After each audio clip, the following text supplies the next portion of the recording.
Hello, everyone out there. Welcome to episode 24 of Wine with Wanda on Instagram Live. I was on a little hiatus for the summer, but I'm back feeling refreshed, rejuvenated somewhat, but absolutely 100% ready to start another wine tasting adventure with all of you. So thank you so much for tuning in. I really appreciate it. So I'm kicking off this new season of Wine Chats with a very special guest, winemaker Michael Accurso of EnRoute Winery. And we're going to focus on one of the world's most beloved wines, Pinot Noir. Gotta love it. So before I bring Michael on, let me just tell you a little tidbit about EnRoute, and we'll get, of course, deeper into the conversation when he's on the line.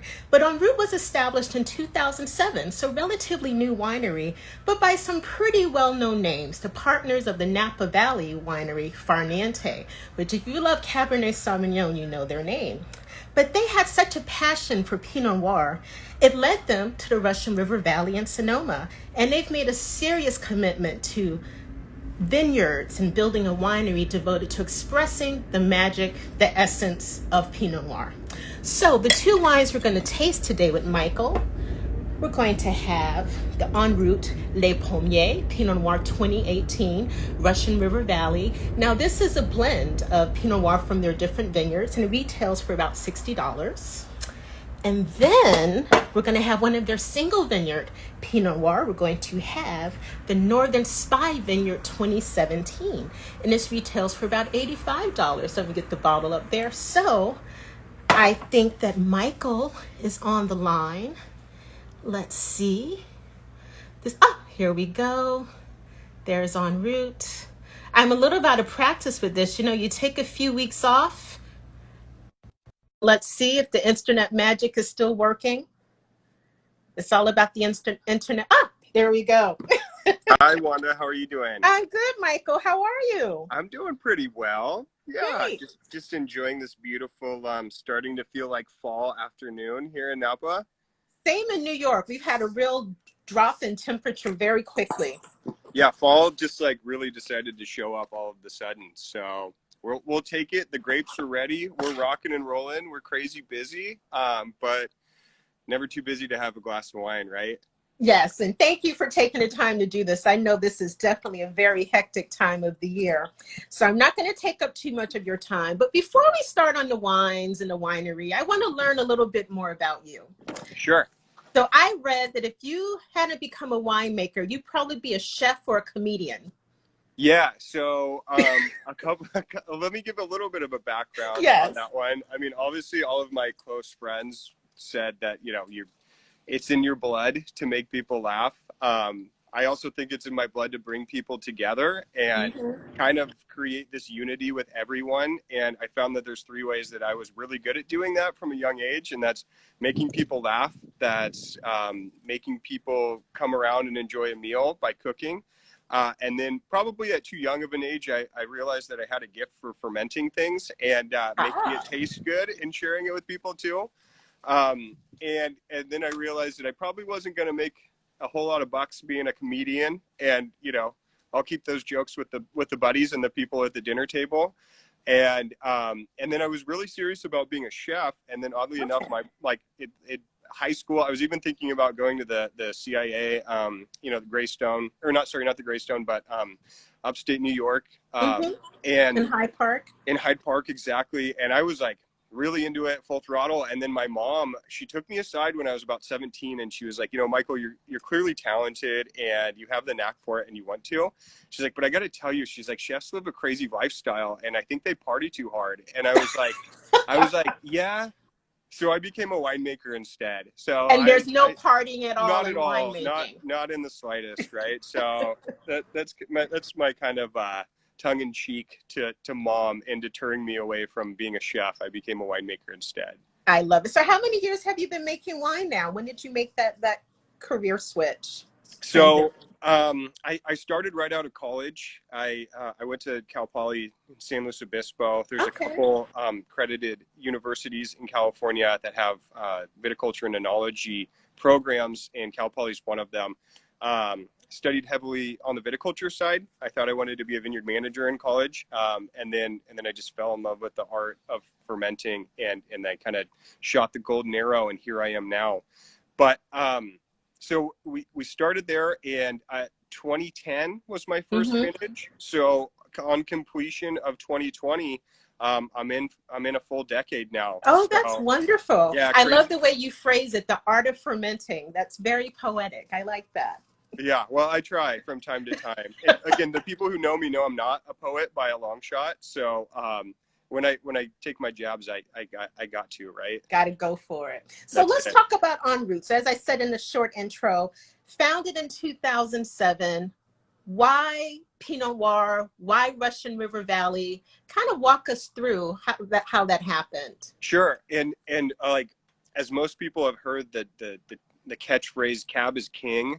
But Pinot is Prince, and it's also something that's really, really important. And after kind of the cab scene gained its notability, especially in Napa and some areas of Sonoma, and kind of started to spread its feelers out, in that sense, people started exploring other varietals and how they worked in California specifically, but really up and down the whole West Coast. As we know, Oregon's had a strong following for a long time, dating back to the 70s and into Santa Barbara as well. So what happened was in the early 90s to late 90s, the Nickel family said, okay, we love Pinot. There's actually one of the first wines made by Farniente, and this is a really odd and unknown fact, was a Pinot Noir. I had no idea. Yeah, okay. And it was from out of San Luis Obispo County. So it's always been a passion and kind of an intrigue.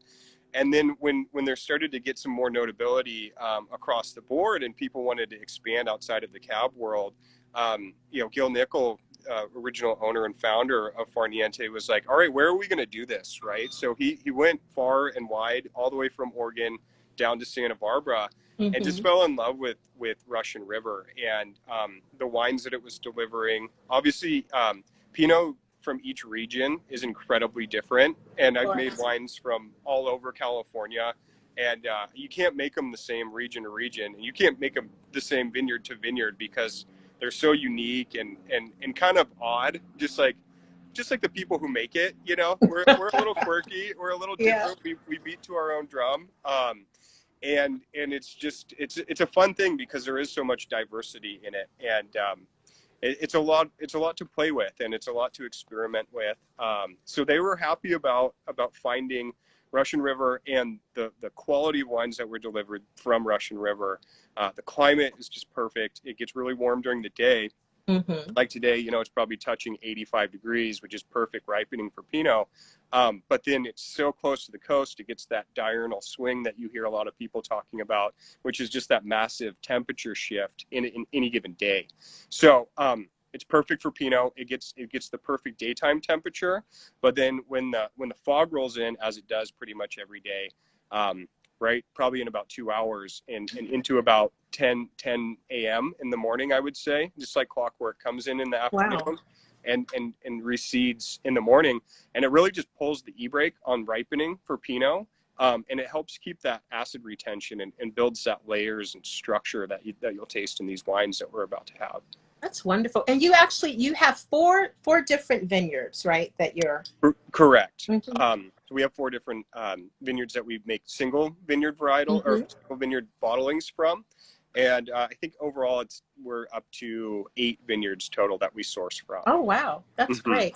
And any particular clones that you want to mention that you're working with? Yeah, so we have, when we taste the Northern Spy wine, I'll go through individually. Okay, perfect. It's pretty heavily Dijon clone based. So we have some 667, 777, 115. But then we have some heritage clones as well, which are kind of the old suitcase clones and things that people snuck in the 70s and that kind of fun stuff. It's fun to play with, and it's really interesting to see the differences that the clones have, and there is quite a bit in Pinot Noir. And again, just more spices for the rack. I love that. I feel like we can never talk about Pinot Noir and not mention Burgundy. So how much of a reference point or inspiration is Burgundy for you with these wines, if at all?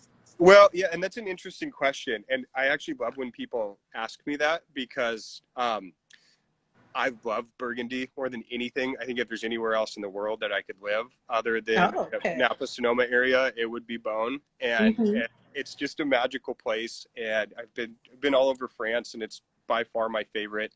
The wines are my favorite. The people are my favorite. The area, it's just magical. That being said, that's kind of the pinnacle of what's going on in France and Europe for Pinot Noir, in my opinion. And also on the other side of the coin, we're making Russian River wines, right? And they're making Burgundy and Pinot. Exactly. So there is a huge amount of appreciation and admiration on my end for what they're doing. But I don't think I could honestly stand behind any of the wines that I'm making and say, this is Burgundy, because Burgundy is Burgundy and Russian River is Russian River. Exactly.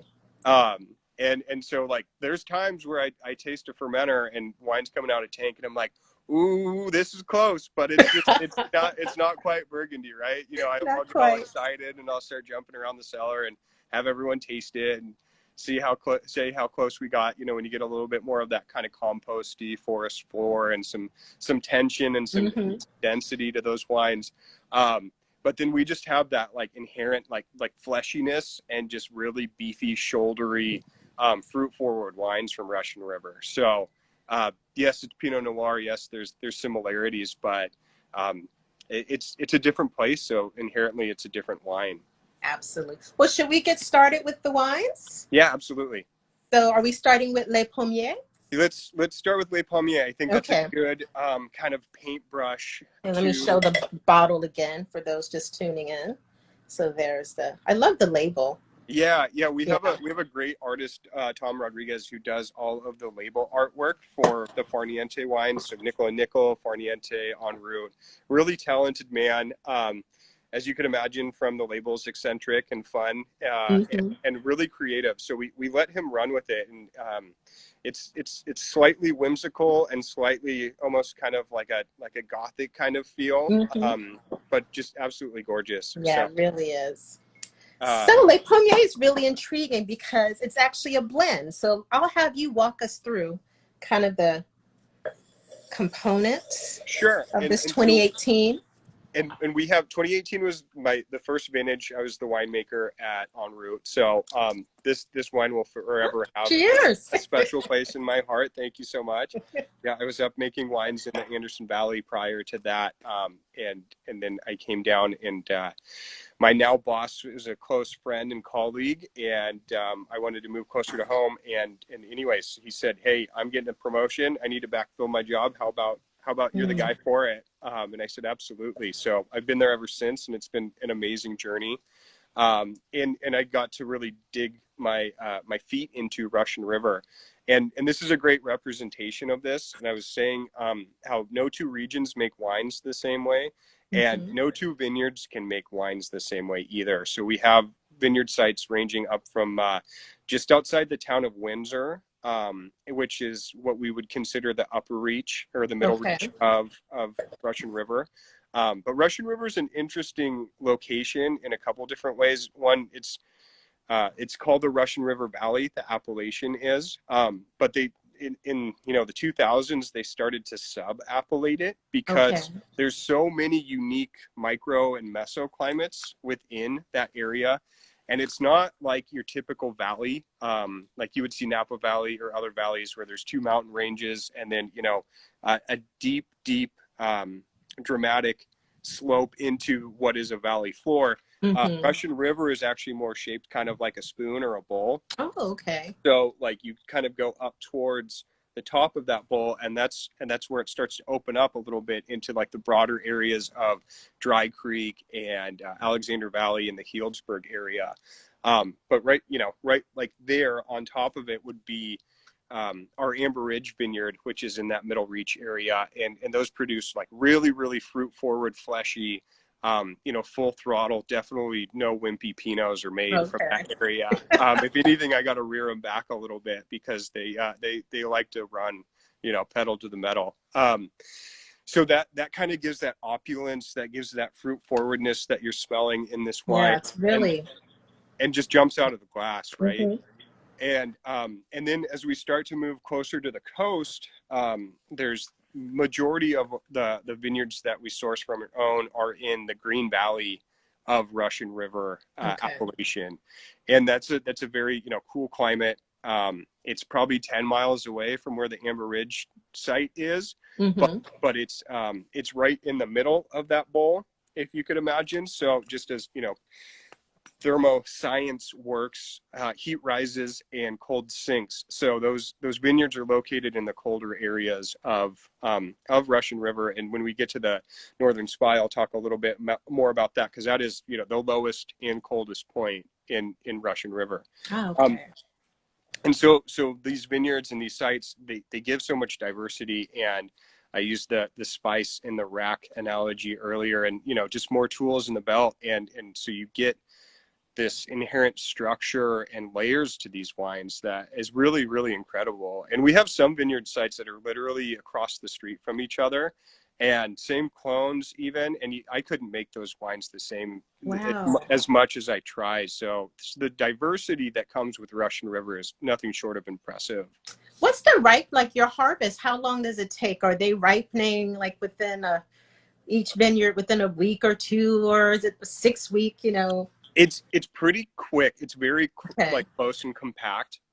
So we're actually bringing in the last of our Pinot at the end of this week. And it's crazy. This year we're actually bringing Cab and Pinot in at the same time. Just because stuff on the Napa side's it's just ready and it's going for it. But I started picking 3.5 weeks ago, and I'll be done at the end of this week. So it was fast and furious this year for sure. And that's usually how it goes with Pinot.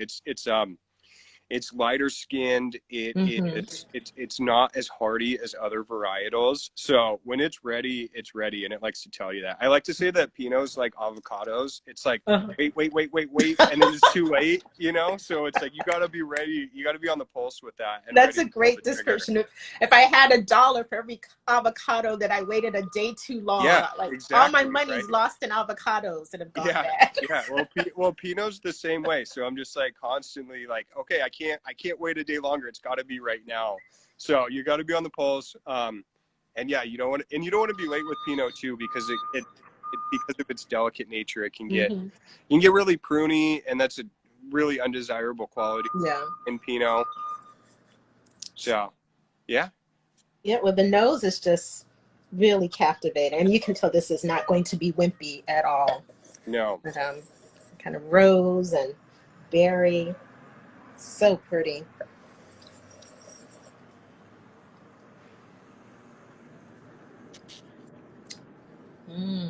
Yeah, really, really long finish. But like I said, there's that inherent texture throughout the whole palate, and it's just something that's so amazing about Pinot is some people kind of poo-poo it from time to time, thinking that it's not hardy enough, or they think it's too light, they think it's too lean. But this just shows that you can make some really, really balanced, beautiful Pinots that are hardy the whole way through, but not overbearing by any means too. Yeah, there's a freshness here, a crunchiness to the fruit that's really beautiful, but it's so balanced. There's a richness to it, but it's not overwhelming. It's not jammy. I mean, you can tell that it's Pinot Noir. You have those beautiful strawberry and raspberry flavors coming out. It's just really very pretty. Showing beautifully. Absolutely. And you'll pick up some of the bergamot tea characteristics on the nose and throughout the palate. Obviously the Bing cherries and the strawberries are a pretty clear and present descriptor. But even a little bit of a yellow plum can be found in it as well. It's Asian spice, and a little bit on the clovey side towards the tail end, and then you get a slight oak finish. And we age our wines. We age our wines for 10 to 12 months, and we use about 30% new oak. I use some varying degrees of whole cluster inclusion with my fermentation practices, and that is just that's on the spot. It's not like a recipe, it's always got to be 30% or anything like that, because year to year it can be different. Of course. this year I'm actually using a bit more because things ripened so soon and so quickly, and we're just ready to go. And I didn't necessarily see as much of a fruit lift on some of the wines that I've seen in the past on like hotter vintages. So you use whole cluster inclusion to kind of uplift fruit a little bit too, without getting too much of a stemmy characteristic in it as well. We can never lignify stems and get them to be, people talk about stem ripeness with whole cluster inclusion. That doesn't exist in my world. So I always have to go and see where's the trade-off of enough whole cluster inclusion to lift the fruit and kind of layer it on top while not having those stems overpower and become too astringent in the wine. That's, we should, the name I should mention, Les Pumiers, which is French, and it's kind of an homage to the apple orchards, right? That were. Yeah, and there's still, our winery is located in Sebastopol, and most of the vineyards are right around in that area. And it was all old, apple orchards. And there's still a lot of farmers that are holding on to that, which is awesome. And I'm glad that great. They are. And so a lot of it goes to cider production. Fantastic ciders coming out of West Sonoma County. But we wanted to pay homage to what was there before the grapes. And we called this wine Les Pumiers, which is just all of Russian River was apples at one time. So, we talk about terroir and styles driving the wine, and there's decades of apple roots in that ground, and that's showing through in this wine as well. I love it. So what do you like to eat with this? I know you must have some great suggestions. I do. So I'm a duck and mushroom absolute fiend. So when it comes winter time, that's all I do. Like I have my vacations planned around winter duck hunting and mushroom foraging excursions. So yeah, you can talk to my boss about that. I'll even say, hey, weather's good, which means it's bad, and I'm gonna go get some ducks. Or it rained last week, I'm gonna go find some boletes out in the forest and all that kind of stuff. So when I'm not making wine, that's what I'm out doing, and it pairs so beautifully with Pinot Noir. Again, it's a versatile wine, and there's countless pairings that you can make with it. But hands down, wild mushrooms, you get some black trumpet mushrooms or some wild chanterelles, hedgehogs, any of that, saute it up in some oil and garlic and a glass of this, and there's no better place to be. You're going to have to start posting some of your recipes. I see a lot of people going, delicious, yum. Yeah. Well, come on over. So I didn't stop cooking. My mom deterred me from the profession, but that didn't stop me from cooking. Oh, that's great. I know this wine is like, I know I'm supposed to be tasting and not drinking, but it's really good. Oh, yeah. No, we don't. There's no shame. Okay, let us get to Northern Spy Vineyard, single vineyard 2017, and this retails for about $85. So tell us about what makes Northern Spy so special. So yeah, Northern Spy is a really fun wine to make, probably my favorite, and for a lot of different reasons. One is it's right in the center and low point of that bowl of the valley, which is Russian River that I was telling you guys about. And then the other thing is that it has almost every clone that Pinot Noir producers love in the vineyard. So what I get to do is, separate, pick each clone individually, ferment them, put them in their own oak regime, baby them throughout the year, and then you blend it, and you blend it the way that's appropriate to show what that vineyard site is representing that year. And so 2017 was an earlier year. It was warm early, and the grapes were telling us that it was ready. And so what we did is we went and picked through all those blocks. And so there is those Dijon clones that I was talking about. There's 777, 115, and 667 in that vineyard. And Dijon clones by nature are very fruit forward and highly aromatic.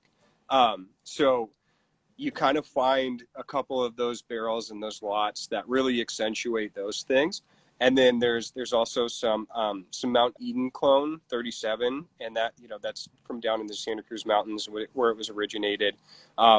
Highly stressed vines by nature, but they also have like a really, really just bold and structured wine that comes with it when it's finally made. Some Swan clone and some Pomard and Martini. So we really have all of it out there, and they all have their own, you know, variants of what they bring to the table. So when I'm crafting this wine, what I do is I want to have a little bit of those Dijon clones up front, having some fruit pop out, having that nose really show. And then also with the, you know, with the Swan and the Martini and that Mount Eden, I use that as the backbone and kind of the foundation for everything. So this wine is probably my favorite because of the amount of layers and structure that come with it. And that's something that it's hard to find in a lot of Pinots because they're very unilateral. They're either, you know, fruit forward, or they're kind of beefy, or they're, you know, very, you know, whole cluster driven. And so this has a little bit of everything. So you get that fruit forwardness. There's a lot of dried rose petals on the nose there. Very sultry, the aroma. There's a kind of exotic sultriness to it. Yeah, that's where you see some of that Asian spice. You see some of that, you know, the bergamot tea leaves on that. Just a slight like potpourri I'll pick up on this.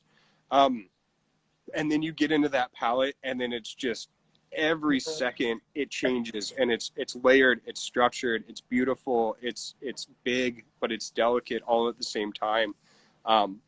You see some of that kind of composty forest floor character you see in fermented wines, which is great. And it just keeps going. It keeps going and going and going. So it's just my favorite for the wide range of everything that you see in it. Yeah, there's a lot happening here, but again, that balance of really preserving that essence. And, you know, Pinot Noir generally is a bit more delicate, but you've managed to kind of coax out those bigger flavors and textures and layers without overpowering that delicate side of it, which is not easy to do.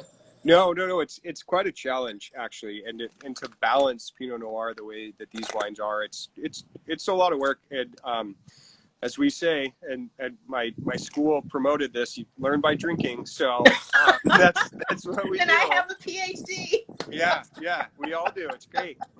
It's not accredited by, you know, any school, but we get it. We understand. So I think you may have answered this already, but I always like to ask my guests, you know, working in the wine world is, to me, it's such a blessing. I love it. We get to have conversations with people that we've never even met. You know, immediately it connects us. We get to travel through our wine glass. But like anything, there are things about the wine world that can kind of drive you crazy, whether it's a trend, a misconception that people may have. So I always like to give my guests a moment to kind of get off their chest something that's bugging them, a record they want to set straight. This is your moment. Sorry, for me? For you. Yeah, so I just want to say, like, one thing, and I learned this, I had this question coming up in my career, and there, like you said, there's trends, there's phenomenons, there's people whispering things in your ear, there's my wife likes wines a certain way, I like things a certain way, everything's different, right? And everyone is different. And you know, when you're younger and coming up in a profession, you constantly question and think about what the right thing is, and what should you be doing, what's right, what's wrong, and I toyed with that a lot, and I had a good mentor early on, and he said, no, that's all, you know, you're just thinking about things too much. He said, just stick to something and just stick to it and be the best at it. And don't stray about what anyone else has to say about, oh yeah, Pinot Noir this year has to be under 14% alcohol, or you have to have stem inclusion, you know, whole cluster fermentation, or you need to only source vineyards from this place, or whatever. Like, the beauty of wine is that there is so much variation. and differentiation. And like I said earlier, you know, I'm not making Burgundy, but I'm making Russian River wines that are fantastic. And you just stick to that. And that's what I'm driving home, and that's what I'm going to keep doing, because that's what I'm proud of, and I'm good at it, and I'm going to keep doing it until I'm not good at it. It's a lot to be proud of, definitely. So I'm going to show the bottles again. So folks out there, if you're interested in these wines, you can go to the website, EnRoute Winery. So there's the Les Pumiers, which is kind of, I think you call this like the quintessential Russian River Valley Pinot Noir, right? I saw that statement. And again, pair with some wonderful duck and wild mushrooms, right? As Michael suggested.